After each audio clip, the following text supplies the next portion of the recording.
Well, hello, everybody. It's Marvelous Monday, Magical Monday, Mystery Monday, Mythical Monday. Just Monday. Welcome to Aquarius Rising Africa. Good morning, good afternoon, good evening, wherever in the beautiful world you are. And I hope you've had a very magical weekend. Here we are getting really cold. Things are getting cold, but very happy that BRICE is heating up there on the other side now that you've kidnapped our son. So I'm glad that you've kidnapped our son and that it can bring you some warmth for a while. Anyway, really good to see you. Hello, BRICE. Hello, Morné. Hi. I know it's gross here. I was complaining to Shanti before Morné popped on. I was like, I just want to be in dry heat. This humidity is just. This is why people in the South talk real slow, guys. It's because it's too damn hot to talk faster because the humidity is just like walking through a bowl of hot soup. So we're getting to that gross part of the year for us down here in the South where it just gets swampy. We call it swamp ass, where you start to sweat in your panties. You can't control it. You get it's just disgusting. That's where. Thank God for modern technology. I have the air conditioning on. I got a fan on. So thank you, God, that we have modern technology to cool down Yeah. our inside. So the outside weather doesn't have to be the inside weather. It can be two different weathers. So I'm sure the Indeed. opposite is true for the heater.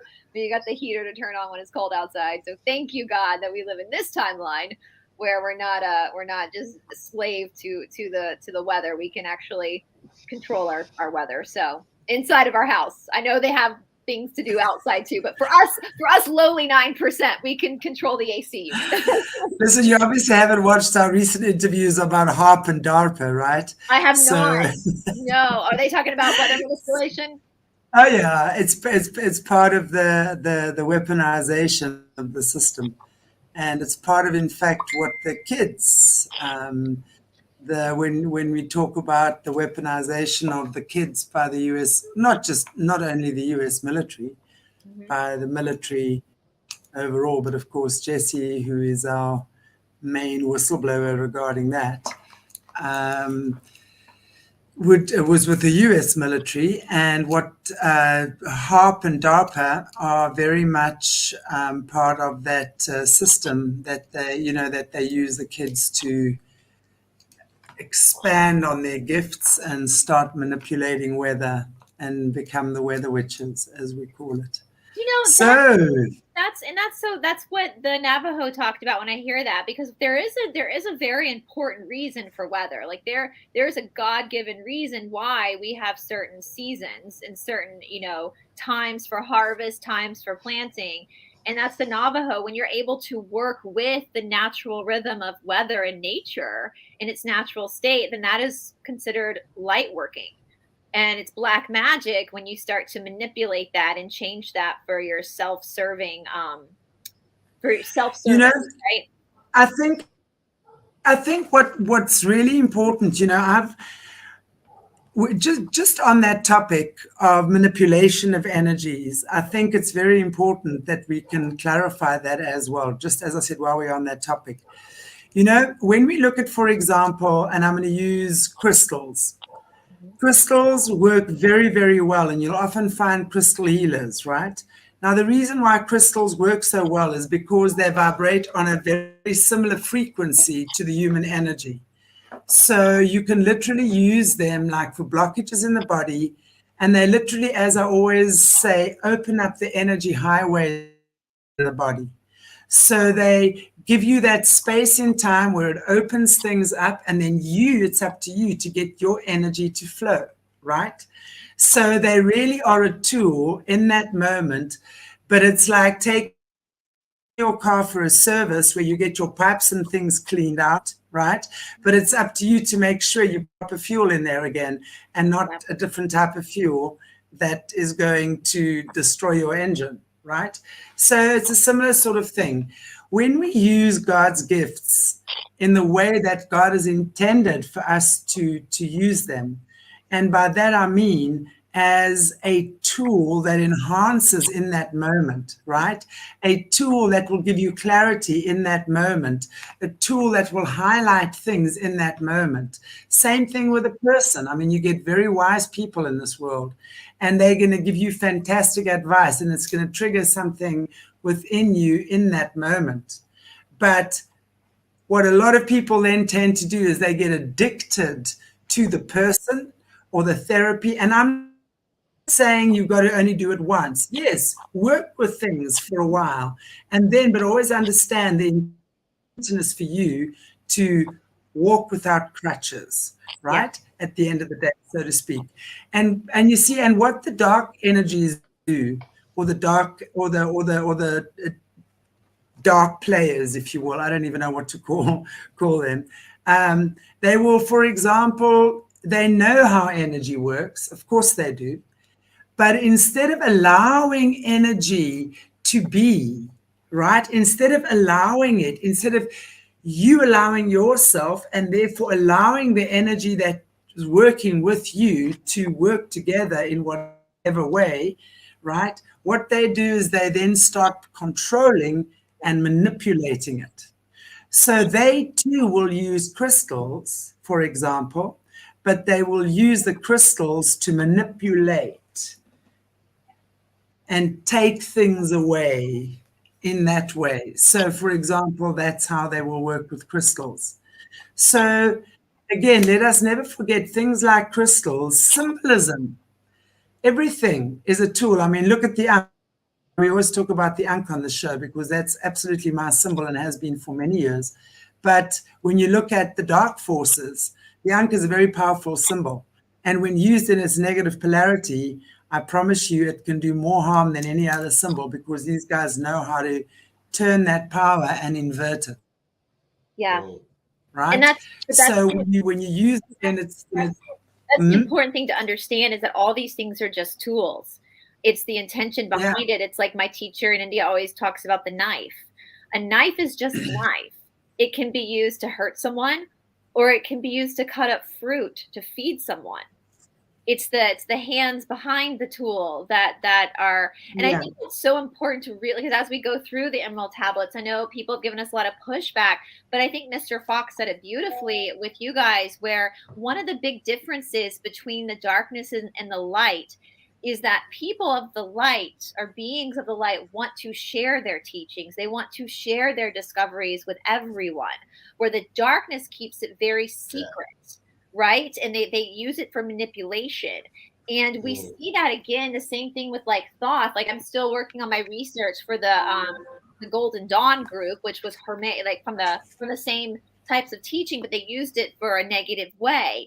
And for Thoth, for these people that they've manipulated, for the tools they've manipulated, it's not their fault that they've gotten manipulated, because that's what darkness does. Because darkness cannot create anything.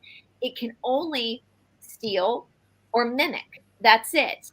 And so it's so important to understand that. Like, I'm so glad we're kind of talking about that again, because again, the Ankh, yes, the Ankh is such a beautiful, it was started for good, for a very good thing. But because the darkness can't create, it will steal and invert, and then it will keep the teaching secret. So we become very ignorant to where these things came from. I mean, we look at like the Hess Act. I've talked about the Hess Act a lot, and this will come up in the Golden Dawn research as well. Before World War II, it was very common. The common man understood astrology. The common man understood these things. But then the Hess Act, because they wanted to monopolize the tools and the teaching, the Nazis and Hitler, or not the Nazis and the Pope, created a propaganda that all of these things were of the devil.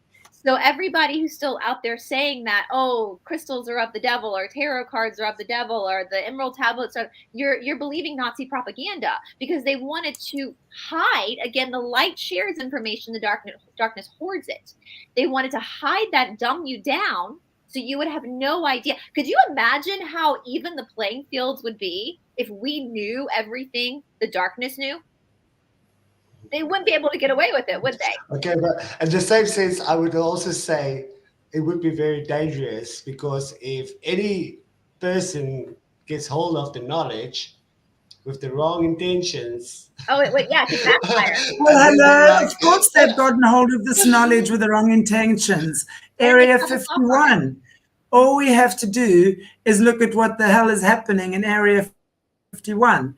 And I'm telling you, the more research I do, the more stuff I discover. I got to tell you, the stuff that's going on there, and of course, they're creating all this alien technology and alien channelings and alien information to absolutely amplify everything that they already know. But as long as, and then at the same time, they're gathering information on this earth that's still remnant from the mud floods. Yep. Because a lot of the artifacts that were coming from those times are exactly what these guys need to give rise to the system. And that's what a lot of us must realize. And I think most of us don't know that, because there are so many diversions, right? And when we let's look at child trafficking, for example, which is the most most highly lucrative business on the planet right now. Anyone who's done any research on this will tell you it's way surpassed drug trafficking, all of that. Then we've got to question why. Why? Now we know that, you see, and part of the disguise, in my opinion, is of course what we know. We know about the sacrifices, we know about the pedos, we know about all of that, and we know about all these big names and stuff. But you know what? That to me is absolutely still a smoke and daggers thing. Because the military rules. The military actually rules the planet. Because if you're looking at the military structure, it's exactly how the Luciferian structure works, right? The Luciferian structure, it's a structure and it's run like a military. There's generals and there's, I don't even know what else in the satanic army. I mean, all you got to do is listen to the stuff and you see how people talk about it, right? So when we look at how the military is structured, it's in the same way, and we must never lose sight of that, ever. Yeah. Because I'm telling you now, what a lot of these high-level military guys do behind the scenes, that most of us don't even have a clue about, right? We still think they're going to Afghanistan or they're saving freaking Africa, or giving money to the Ukraine because Russia is so terrible, Seriously, guys, there is a lot more going on behind the scenes. And then we got to start looking at stuff like the more off-worldly stuff. Now we got to start looking. It's already now, if you've watched some of and we've only done the water base with Jesse Zabota, right? And please go watch that interview. Go watch it. I think we did 4, and we've kind of just taken a breather there. We will continue later, where she talks about the weaponization of the kids. And also we did the water base. The first military base was the water base. What they call you Atlantis or Eulantia, right? Okay. So what a lot of them are doing is they are literally traveling through portals. They are traveling through portals to get to these places, where in these places there is supersonic creatures being created. Yep, I will say I actually just before. So that's interesting. They talk about this in this book. I actually just recorded for next week before getting on with you guys, and they talk about this in this book. Just so you guys know, what Chantelle's well, it's there, and that's what I'm saying. So when we get past the fact of the white hats and the fucking black hats and the whatever, because that is such a lot of crap. And I'm really just wishing everyone can see beyond that. Because when we see what the military is really up to, this is why we keep talking about the weaponization of the kids. We've got to start looking at these things, how they've weaponized these kids for this time and what their agenda is. And when you're looking at places like Area 51 and you're seeing some of the stuff that's coming out there, and you're looking at the Nephilim, where it is now becoming common knowledge that there's definitely Nephilim giants, and a lot of these guys are on hunting expeditions. Not just that, a lot more nefarious. I covered this on my channel a while ago, and you guys, like, I was shocked. Somebody requested it, and I did a deep dive into giants. And I will say, if you live in the southeastern, and not even the southeastern, anywhere in the United States where they have what they call Indian mounds. I grew up with them, and there's some right side of it. The Etowah Indian mounds are right outside of Atlanta. I've driven by them. We were told as children that it was a burial ground for the Native Americans. They would just stack bodies up and build like a mountain around it. Well, how the hell were they doing that? First of all. Second of all, you find in research, that's a freaking giant. And it's not dead. It's in what they call stasis. And so it's not. And there's a lot of them are not in stasis, actually. They're up in they're very alive, they're very much alive, and they are given sacrifices. Yep. Let's not even ask what they eat. They are, as long as dragons, it's well known as well that the royal family has dragons, and let's not ask what these dragons eat. And then I'm going to say to you that I've actually seen information on these Area 51 places where it is now coming out that they've taken DNA of creatures and they mutate it with all their stuff. And it's just absolutely horrific what they're doing, and the kind of creatures that they are creating in these places. And it's all for this end. And that's why I say Area 51 is the place that we really need to shine a light on, because that's what they're really hiding. That's what they're really hiding from us, what's going on there. And then we've got to see as well where the majority of the kids are being trafficked to and why. And that's all I'm prepared to say right now. So it's partly of what we spoke about, like obviously with the stuff we know about right now.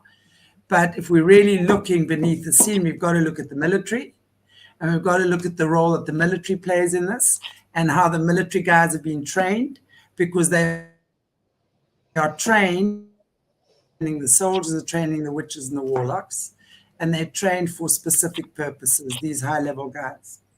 And it's all done with supernatural powers, and they're all taught to dive through portals and all sorts of things, and going into all sorts of different dimensions in this one. That's what I'm saying. That's the next thing we're dealing with, and that's real. That's real. We can't sit back and think the white hats are going to save us, because I swear to God. I actually made a graph, and I put it on the Enough is Enough to show people, like, the truther community and the normies are two sides. They're both being controlled by the controllers. Like the religion of the truther community is Christianity. The religion of the normies is science. They brainwash people. They mainstream media is the normies, YouTube, Rumble. They're controlling both sides. And once you remove yourself from both sides, then you start to see it for what it is. And I will say, speaking of that, Mr. Fox and I had a conversation the other day about the whole idea that, the darkness doesn't share information like the light does. And so a lot of these rituals, you guys can talk more with him about that when he's back on your show. A lot of these rituals, he believes, and I'm paraphrasing what he said, so I apologize if I say anything wrong, is they're enticing these higher density negative beings to trap them. They do these rituals to trap them, to get this information from them. Because remember, the darkness isn't going to share willingly. And it's all about enslavement. It's all about getting you to willingly enslave yourself, because it's all working through consent. Right. So it's the enslavement. So it's very interesting. And I look forward to hearing your conversation with him, y'all's next conversation with him, because there's a lot to this. There is a lot to this. And it's one of Mark Twain's quotes is it's easier to fool someone than to convince them they have been fooled. And I am very, very critical of the quote unquote truther community, because it's a lot of the same shenanigans in the truther community that's happening in the normie community, and people can't even see it. They can't even see it. There's delirious thought that this white hats are going to save us, just like the other side thinks the jabber-dee-doo is going to save them. You know, you got to see these patterns for what they are and understand that, you know, the thing about the controllers, and I've said this a million times, you can put it on my gravestone one day. They are many things, but stupid ain't one of them.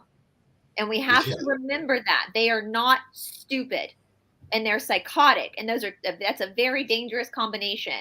And they knew this timeline shift was upon us. This harvesting, if you will, was upon us. And so they're going to do everything they can to harvest as many people negative as they can, because that's going to give them more power on the other side, because their side is about enslavement. Our side is about liberation. And so but the whole name of the game is consent. And so if you consent to certain things, if you consent, let's say something simple, if you consent to calling God Yahweh, well, Yahweh is Moloch. It says that in the Bible. Consenting to that, you're given over. You're either, you know, we know they use Hollywood, they use movies to get our permission. We buy tickets, we get excited about the award show, and then a few years later, that story plays itself out in our real world. And so you have to start to realize the same thing about the truther community as well. And I say this, like, we look at things like censorship, right? We're all anti-censorship. I'm I can safely say that I think every idea should be out there, even the bad ones. Like, we have to, because then we should be smart enough to be able to compare and contrast and see which ideas are the bad ones. And we say on our side of this war that we're anti-censorship. But how many times have I been threatened for reading a missing book of the Bible? Or how many times have we gotten pushback for looking at the Emerald Tablets? Well, honey, that's censorship. Censorship isn't just having what you want out there. It's being able to allow everything out there, everything to be seen. You know, I watch these cult people talking about, like, Scientology, all these cults, and they're like, you know, but it's not like a real church. And I'm like, no, the real church is worse.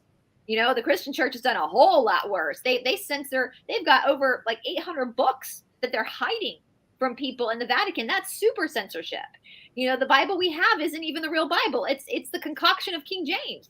You know, it's like and the amount of, so we have to be able to see things very clearly. And sometimes it's really hard to look at ourselves in that way. Like, where are we given over to this idea of control versus knowledge is, as the Cassiopeians say, knowledge is power, and knowledge protects. It protects you when you understand what they're doing, when you understand that Thoth isn't bad, but and he's actually warning you in this. He's warning you. Tablet 6, he's like, listen, yo, they're brothers of darkness, and they're gonna mimic the light.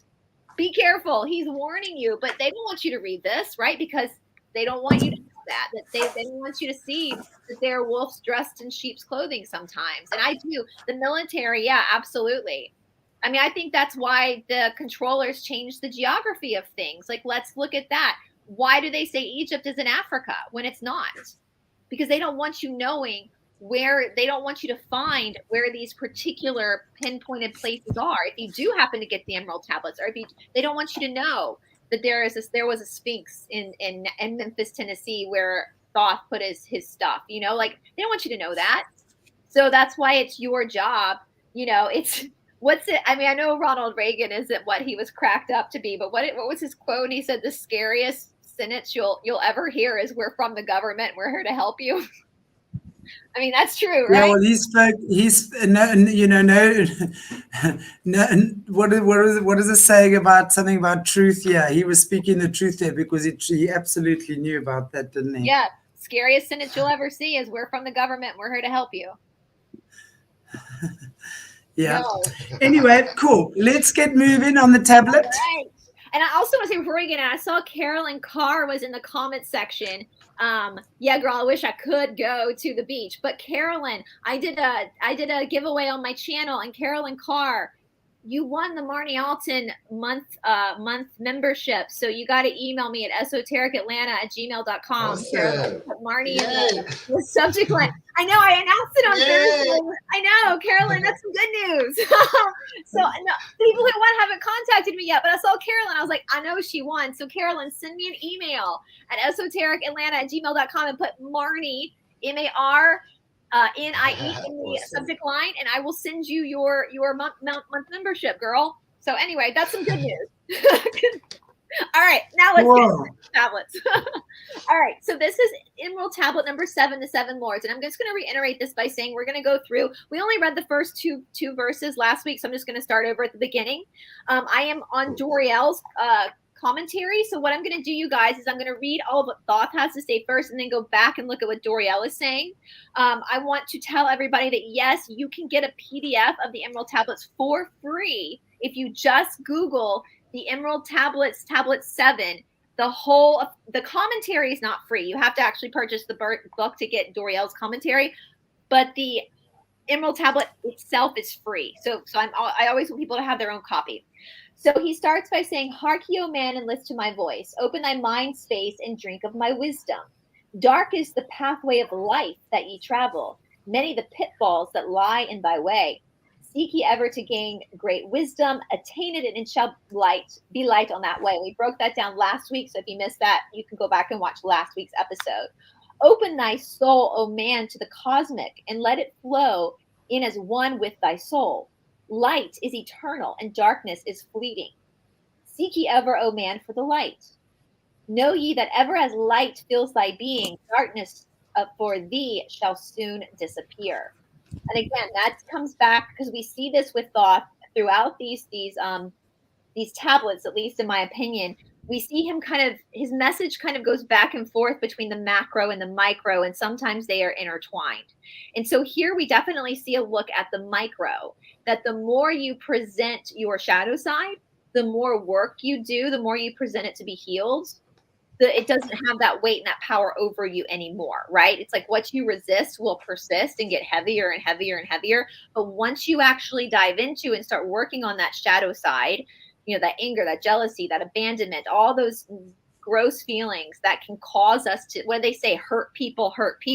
Those are the negative traits that we carry that cause us to behave badly and generate more darkness. But the more we work on them ourselves, the more they start to dissipate. And that's what he's saying. Like the darkness it becomes fleeting. The more you shine a light on these things, the less power it has over you. "Open thy soul to the brothers of brightness. Let them enter and fill thee with light. Lift up thine eyes to the light of the cosmos. Keep thou ever thy face to the goal. Only by gaining the light of all wisdom art thou one with the infinite goal. Seek ye ever the oneness eternal. Seek ye ever the light of the goal." Now, what he's going to get into here, because we know the 7 Lords. We've already met the 7 Lords. For those that missed last week, the 7 Lords are your chakras. And we talked about that in the never-ending tablet 3 that took forever to get through. We were in the 7 Lords. And so now we're going to go deeper into your own process of healing. And so when he talks about the brothers of brightness, this is a variation of the brothers of light. And he's going to talk more about what we would call, as earthlings, things like angels or spirit guides, these fractals of light, these fractals of consciousness that are around us. And the one thing we know, again, this is the world of choice, the density of choice. So we have to have consent. And so the guardian angels, whatever you want to call that, whatever your higher self, whatever it is, whatever vocabulary word you use, cannot intervene unless you ask for assistance, right? Because they respect your free will. They will not interfere unless you call on them for help. And so he's going to talk. Thoth is going to get into this a little bit more. Like they're around you and they will help you if you need help. They won't do it for you, but they're there to help you. You can lean on them as a shoulder to help you move through your own healing process. And so it's interesting. He starts with this kind of, before we even get into the 7 Lords, he kind of starts with this idea of what we would call an angel or a guardian angel to kind of show you the similarities between the internal chakra system and the energies of the 7 Lords of the vibration of chakra that match the external consciousness that is around you, whatever you want to call it. And he's going to get into the deeper understanding, which was fascinating to me because I've been studying the chakras for a long time now. And I never really considered that a chakra in itself could have a vibratory life that surpasses just me.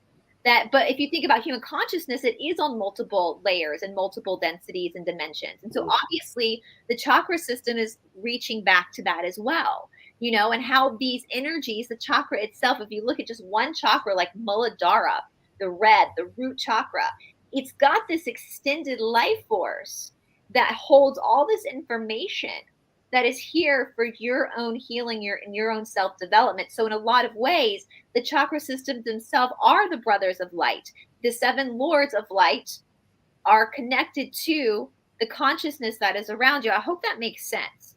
And I know I heard you and Mr. Fox talking about that these are aspects of your higher self. And a lot of people don't want to accept that. I think it's easier for us to think that there's another entity that's coming in and helping us. They don't want to understand that it's actually a fractal of us, you know, that's there. But I just think that's so fascinating that he starts, before we even get into the 7 lords, he's starting with something that we perceive to be external. We perceive it as something outside of ourselves. Does that make sense? It makes sense in my head.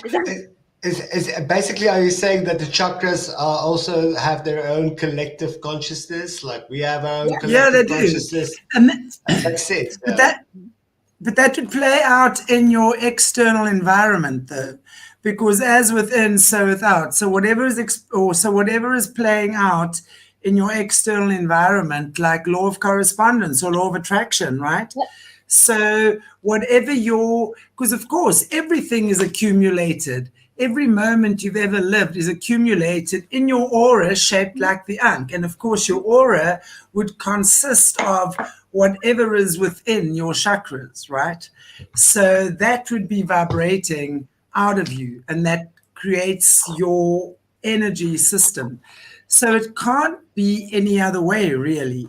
So but then so often we are unaware of how energy works. We are unaware of what that means. We are unaware that if we keep attracting people into our lives who disappoint us, we are unaware that that is because that's the frequency we're putting out there around everything in life disappoints me, or people are disappointment. I hate people. I only love animals. Every person hurts me. If that's every person hurts me, every person hurts me. That's the echo that goes through your entire energy system, for example. And that's what you're going to then be calling back to you, people who will do that. And then it's very easy to blame those people. And I'm not saying they didn't hurt you, but the bottom line is everyone involved in the duo or trio or quattro, whatever it is that's going on, needs to take their part of the responsibility that's created this. And we can all see then how that we all mirrors for each other. And if we can then stop being mad at each other for being your own mirror, that's when we know we've evolved.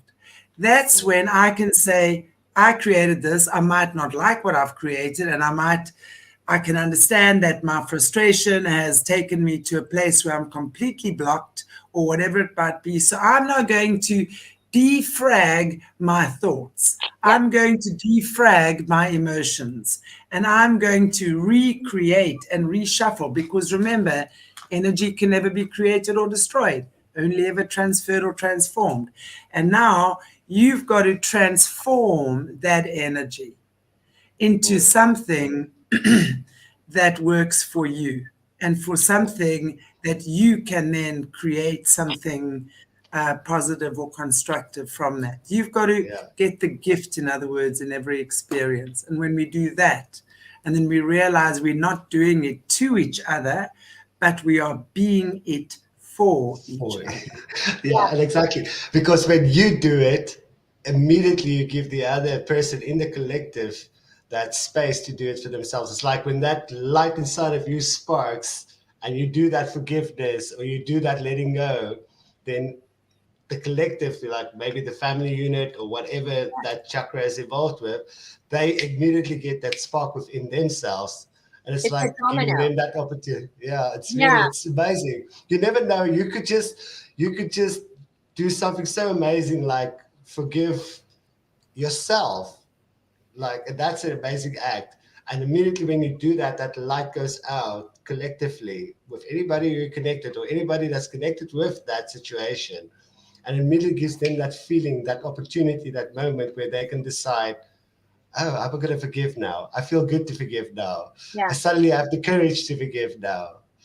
And we're all connected. We're all connected. And so it's almost like the Muladhara and me honors the Muladhara and you. We've all got like root issues. And that's one thing too, that's a huge spiritual lesson that, you didn't come here to this earth to be like an accountant and that's it. Like, that's not, you came here to go to school. We saw that in the Green Tara last Wednesday, that this is a school. And the universe wants you to succeed. That's why you get many shots at it, called reincarnation. You get to keep coming back and trying again. And so, when things keep happening to you over, like if you keep attracting like bad men or women or whatever, something, bad jobs over and over and over again, at some point what the universe is trying to do, those brothers of brightness are trying to like show you something. It's like taking a highlighter and just like highlighting something in your life to be like, hey, let's go back and look at this here. Because you're the common denominator. Like, you are the common denominator. So this is obviously something that's going on with you. And it's not that you're being punished for it. No, the universe is trying to coax you. It's like trying to, like when you were, at least in the United States, when kids here learn to potty train, like my nieces and nephew, when they were potty training, would get like an M&M if they went to potty in the toilet. I wish someone would give me an M&M every time I potty. but it's like we're trying to give you that M&M, like, come and learn this, and then it'll release itself, and you will that darkness will kind of dissipate. And and that's the thing about healing, is that you've encountered a transformation of healing because things in your life start to shift. You feel peace, but you also see things in your life shifting for the better, just naturally. And so, that's why I love these tablets, is because what he's saying, and this is like people like Billy Carson, which I'm still trying to get in touch with Billy Carson.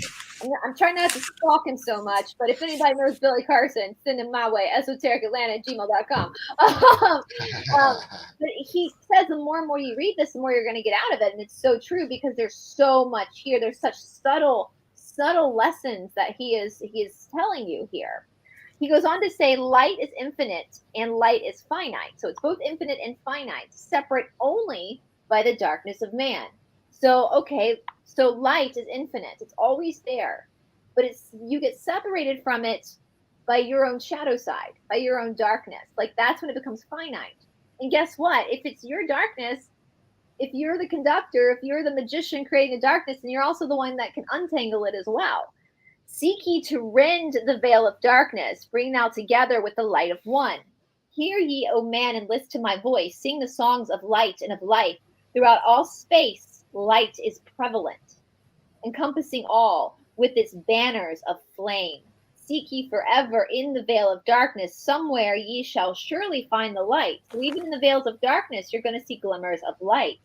Hidden and buried, lost to man's knowledge. Deep in the finite and infinite exists, lost but existing, flowing through all things, living in the all of the infinite brain. So that's something Shanti says a lot. These controllers, these diabolical families, they've just forgotten that they're also a part of the light. It's still there. It's just lost. It's not lost. It's totally. Lost. And that's what it can't not be. Yeah. Guys, for me, I'm a mystic. Okay, my mind thinks in a completely mystical way. And a mystic is really someone who goes to great lengths to understand the secrets of the universe. And it's stuff that goes way beyond what books write or anything like that. There's a beautiful saying that I so resonate with Rumi, and it goes something like this: I've stopped reading books and looking at the stars, but I've started dancing. And that's pretty much what I've come here to do in this life. I always say to you, I told God, I'm coming down without a manual. Whatever I have is in here, and I'm going to go and access that. And so when it comes to these things, I see why people say what they do. I really do. And this is why, for me, yes, there are times, when I get someone on my channel saying to me, like for today, very well-meaning little spirit saying to me, I really love you, Chantelle. You've got such a good heart, but I pray for you that you are released from the New Age gods. Oh my God, every time I hear the word then proceeds to go on for 10 messages later, telling, I don't even know what, I stopped reading right there. But it's like, my point is, right there, I really love you, Chantelle. You've got such a good heart. Isn't that enough right there? If you have recognized that my heart is pure, that's enough. Why are you then judging me by how I choose to live my life and then proceed to go on and tell me how demonic yoga is? So so who's got the good heart here? Or who needs to cultivate a good heart? That's exactly what I'm saying. They're projecting. I understand that. So my point is that even though I get these well-meaning people, I can't help but sometimes get completely frustrated. And lots of times I just laugh and I'll just whatever, and if you've earned yourself a block, if you're rude enough, I'll just block you, or if you irritate me enough, I'll just block you. But the point is, sorry? I was going to say, the New Age term, guys, you know how conspiracy theory was created by the 3-letter agency? So was the term New Age. So if you're sprouting, exactly. Nobody in India calls it New Age. That's not yeah. For starters, the stuff that we are teaching is way before the times of Christ. Okay, we're talking energy. Energy existed long before Jesus did. Energy existed long. Y'all, Yeshua taught yoga in the missing books of the Bible. He literally was teaching them like sun salutations in the missing books of the Bible. LOL. Right? That's the propaganda. That's the propaganda that's meant to divide us, though, right? It's like you're wrong and that's the us versus them, which is 101 for cult behavior, for dangerous cult behavior. And I always tell people when they come, oh, yoga's demonic. How is yoga? Show me in the Yoga Sutras where yoga is demonic. What they're really saying is they're saying that, and of course, what the nefarious actor, nefarious ones would have done, they've turned Shiva, who's the god of yoga, into some very negative entity, and they're talking about the postures that we do, and especially famous for downward dog. Of course, all the guys who just can't see a woman doing downward dog without getting your knickers into a heavy knot, right? I think most men just can't handle their own testicles when it comes to seeing the average woman doing yoga. Yep. That's the bottom line. So let's just get real about that.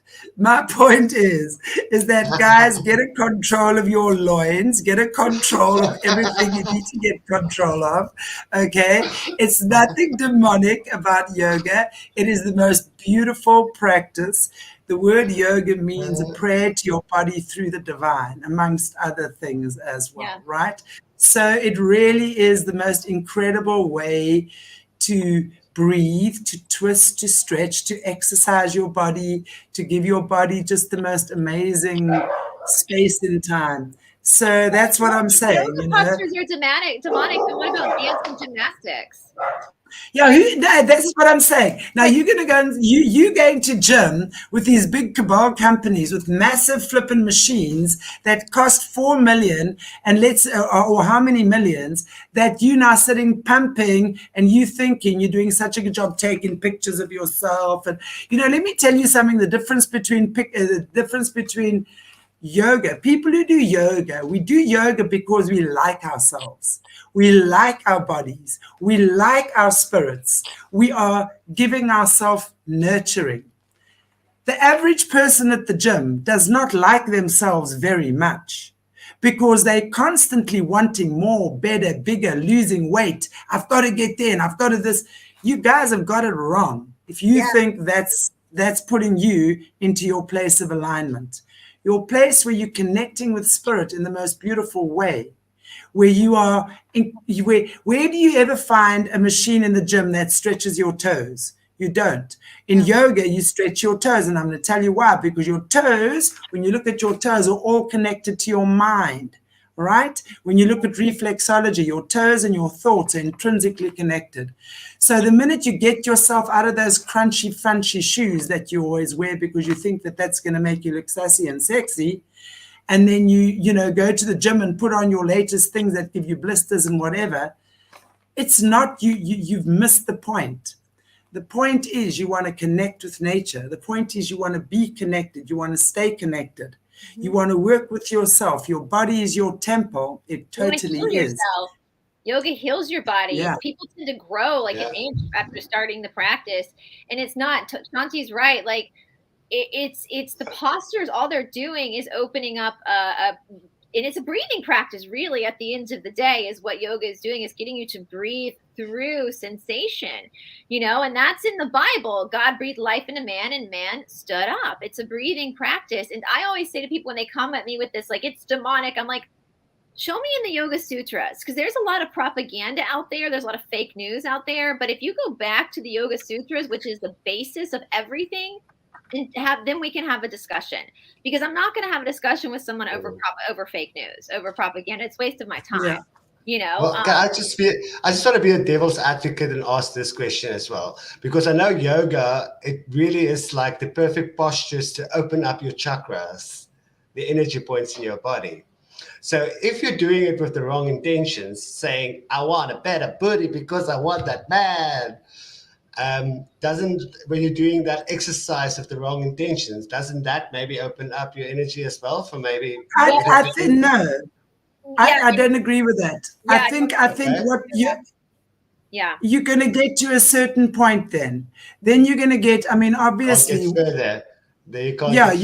going to stay in that place where you're going to be just physically bad. The thing with yoga is, even though people do come to that place and really will do it like, okay, I want to do yoga because it's a trendy thing and, you know, what have you, invariably, through the breathing, through the practice, through understanding, you know, and I mean, this is why you will never find me going to yoga in a gym class, you know, in a gym, because that's very commercial.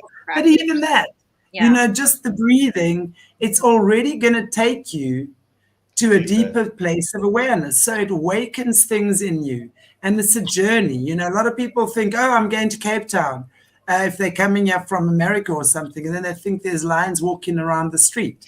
So they have an idea of what Cape Town's going to be, but the minute they get here and they go, oh my God, there's not a lion. It's actually a very beautiful, trendy, sassy, cosmopolitan city. Wow, what a surprise. You know what I'm saying? So they expect, you know, what you expect is often something very different. You discover it's like layers. You're discovering layers.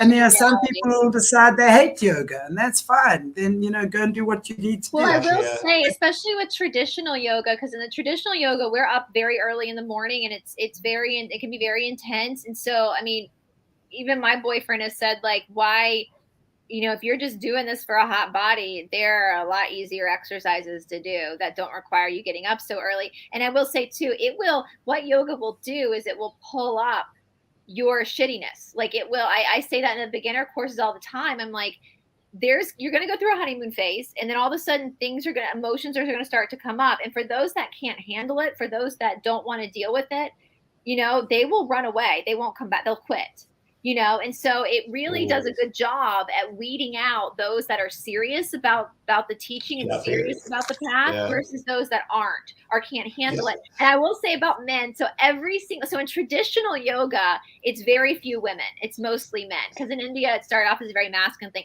So every teacher that I have had, every single teacher I've had has been a male, a heterosexual straight male, and not once have I felt any type of like weirdness. You know, it's all been very, very straight teachings, like nothing strange. So yes, there are men that can teach women and not, you know, for me as a teacher, like I don't, when I'm teaching a Mysore class, I don't, I see the anatomy. I'm looking at the anatomy. I don't give a shit. Like, I'm not even thinking about sexuality. I'm looking at alignment. I'm looking at like somebody that I have to take into account like what their dosha is, because that informs me how I'm going to teach them.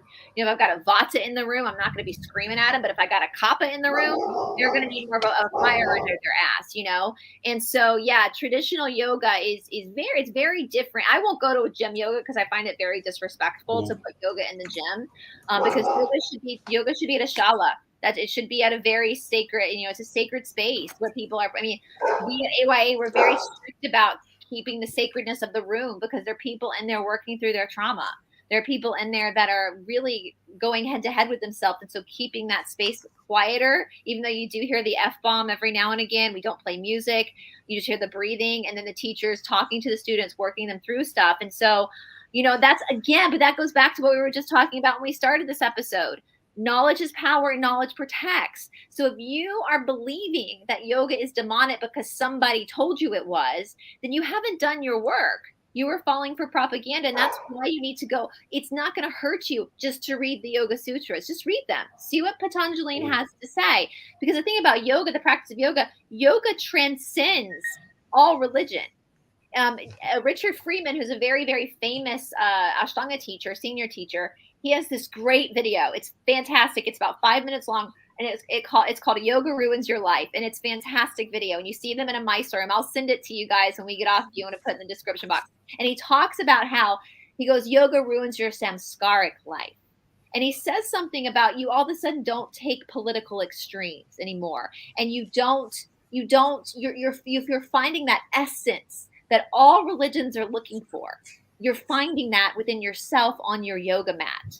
You know, it's a beautiful video of him, and it's the background of him teaching in Mysore room while he's saying these things of what yoga is over time. It is going to literally change you and change you aren't going to take political extremes. You aren't going to take religious extremes, because everything you're starting to learn through the practice that God is within.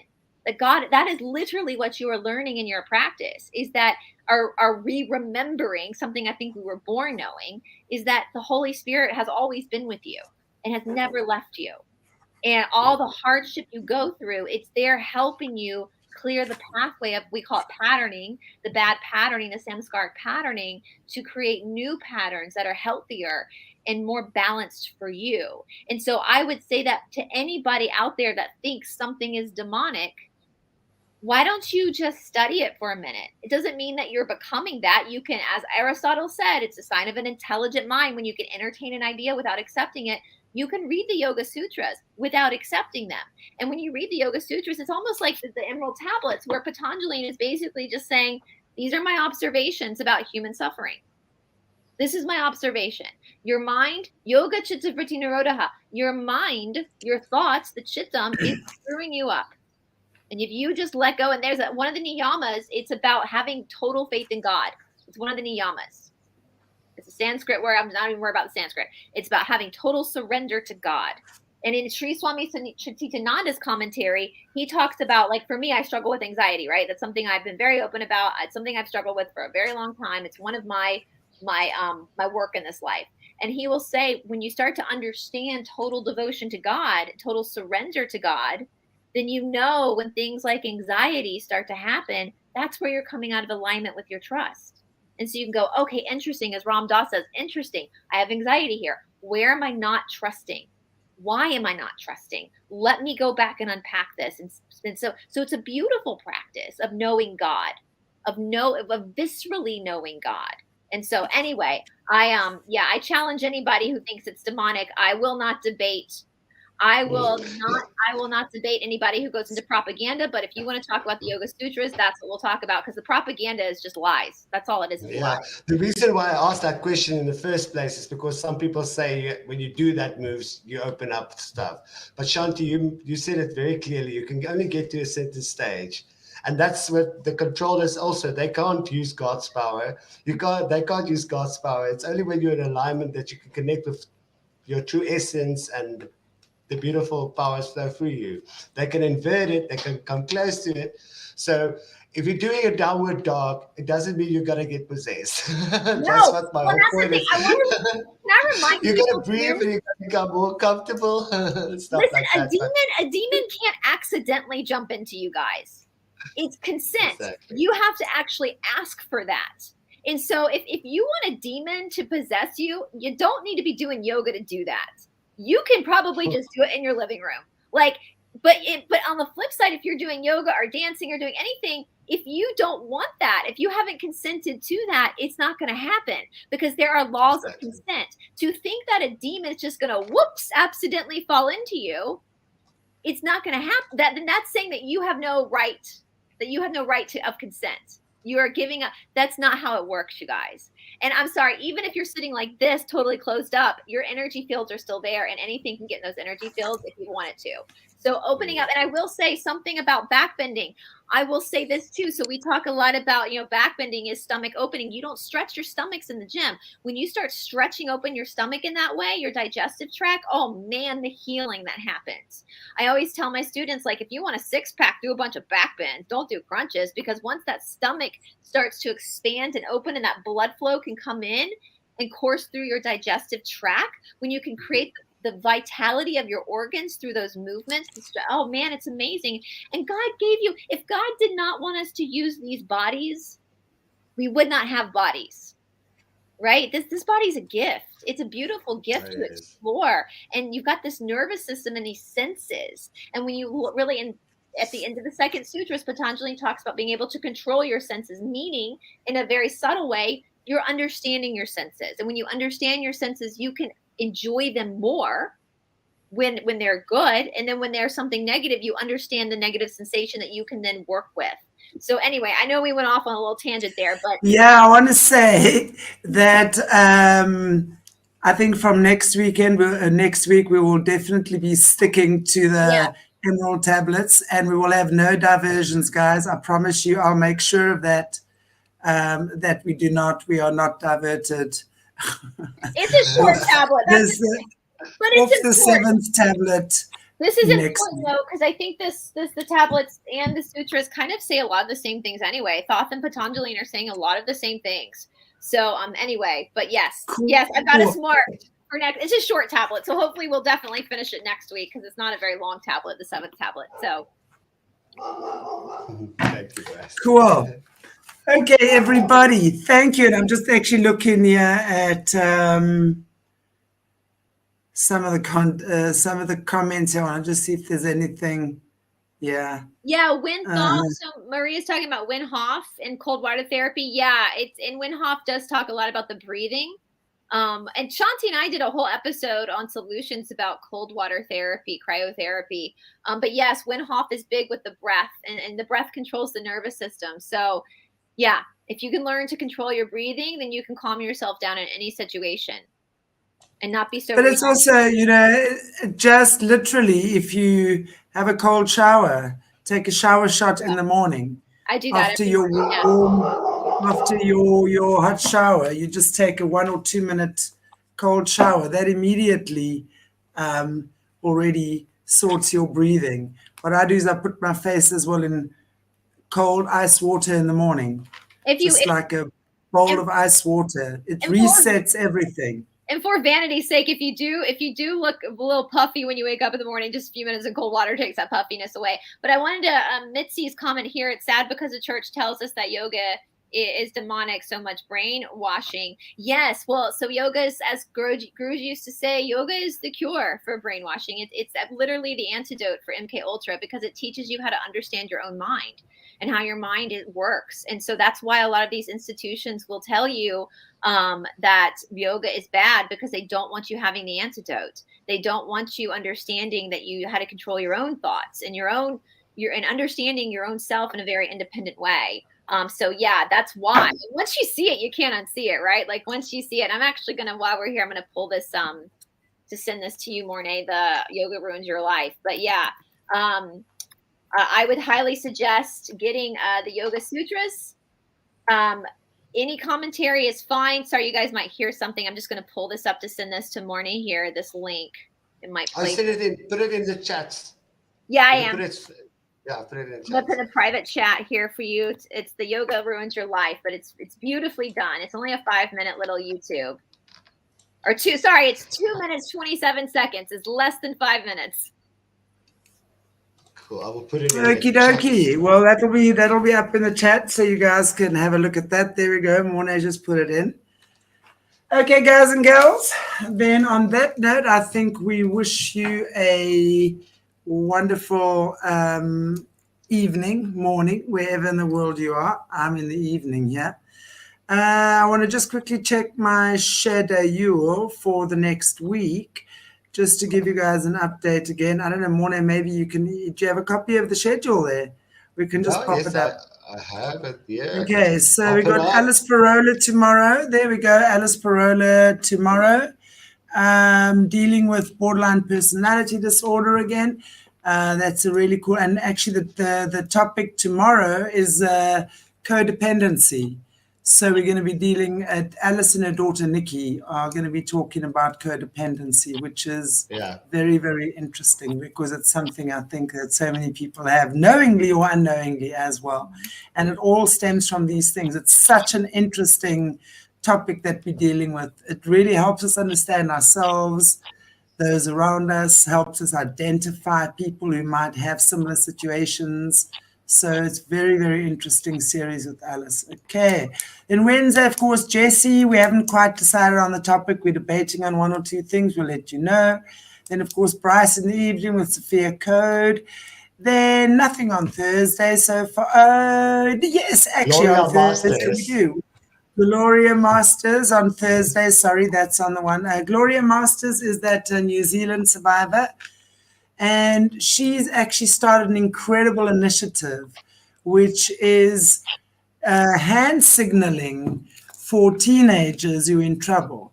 So basically starting hand signals for people who are being trafficked or who are in trouble. So that's a very, very interesting one. Please join us for that, because that needs to go viral and it needs to go worldwide. And then, of course, we got Kerry Saint on Friday again, the adoptive parents who killed. She's an adoptee. And then, of course, Lera Nikolaev in the evening for me, 5 o'clock. And she's going to tell us more about the whole Russian meta and all those lovely, dodgy things that occur. If you send me that schedule, Morné, I'll put it on my social media as well. Okay, cool. I will do that. Thank you. Because we're all in this together when it comes to shadow banning, so we all got to help each other. Yeah. We're all in the shadow banning. Definitely. If you could share our videos, that would be awesome, because we are dealing with a lot of the, you're all over the target when you get shadow banned. So yeah, we've been shadow banned for a long time, and especially Solutions, actually. Solutions is very shadow banned. And that's the healing. Solutions is the healing channel, and that one's very shadow banned. So guys, please go and like Solutions and share all the stuff on there, because that is the healing channel. And that's what they don't want us to get out there. Actually. You're subscribed to a channel and you haven't seen any videos pop up in your feed lately, just go to that channel's page, because that's the shadow banning, where they're not putting it out for you to see. So help us out, guys, because we're all in this together, and they obviously, I think you and Morné are just as shadow banned as I am. So that makes me feel really good. That means we're doing something right. Yeah, indeed. Okie dokie, everybody. Take good care of yourselves. God bless you. Bye, all. Everybody. Like, share, subscribe, notification, comment. Enjoy your comments. Please. It keeps our algorithms. It keeps our algorithms going as well. So thank you so much. God bless you all. Bye, everybody. See you soon. Thank you.